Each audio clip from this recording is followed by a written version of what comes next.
Welcome back to the deep dive. Today we've got a really specific mission, especially for you entrepreneurs out there. We are looking at the design tool Placeit.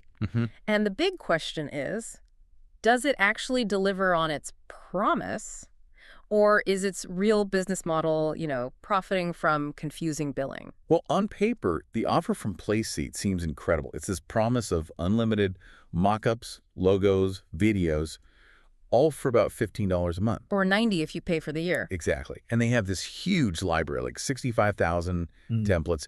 And the key thing is they're owned by Envato, which is a really trusted name. So it comes with this built-in credibility. Okay, so let's unpack that. To be fair, let's start with what it actually does well. Right. The sources all agree the mockup generator is genuinely impressive. If you're selling stuff online, it lets you skip doing expensive photo shoots. Yeah, it's a huge time saver. You get over 38,000 templates for everything. Apparel, devices, packaging. And video mockups too, which is something a lot of competitors just don't offer. That's true. But when you start using it, the cracks start to show pretty fast. It gets frustrating if you're trying to build, a professional brand. Oh, so? So while the templates look good, the logo designs are often just too generic. You end up with thousands of people using almost the exact same design. Oh. And the video, it's capped at HD. Just HD, not 4K. No 4K. And that's pretty much the standard now for any kind of high-end presentation. Wait, okay. So if the logos aren't unique and the video quality is already dated, is that annual price tag really justified for a small business? That's the core tension, right? And the most damaging issue we found was about resolution. Get this, Printify, a huge print-on-demand service, actually recommends Placeit.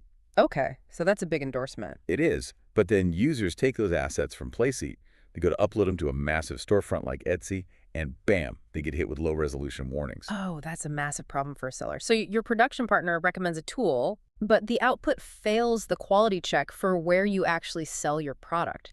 That contradiction alone would make me really nervous. Absolutely. And that leads us right into where this gets, well, really interesting. The documented financial nightmare, The billing. the billing. Once you decide the quality just isn't there and you try to leave, Trustpilot is filled with reviews describing these predatory patterns. Predatory how? The cancellation flow seems designed to trick you. It guides you to a pause account page instead of a real confirmation. So people think they've canceled, but they're still being charged. Wow. That feels intentional. It's a hidden cost designed to just keep that money coming in. And it gets worse. Right. We saw reviews documenting these annual renewals hitting accounts at way higher prices than advertised.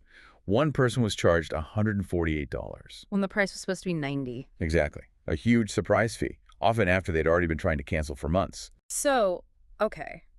What does this all mean for you, the listener? The choice really seems to depend on your tolerance for risk. We've sort of distilled two main strategies from the reviews. Right.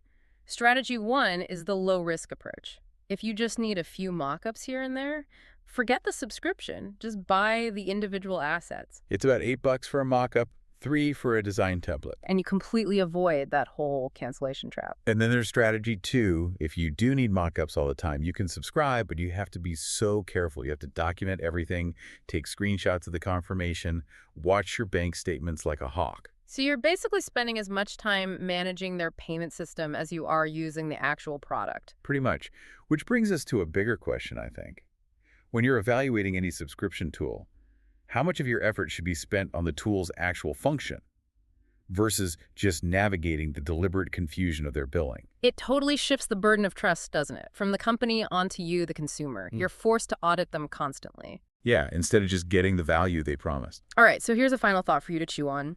The sources also mention that a lot of stock photo sites will promise unlimited downloads, but then they hide these really complicated usage rules in the fine print. Like needing an extended license for merchandise. Exactly.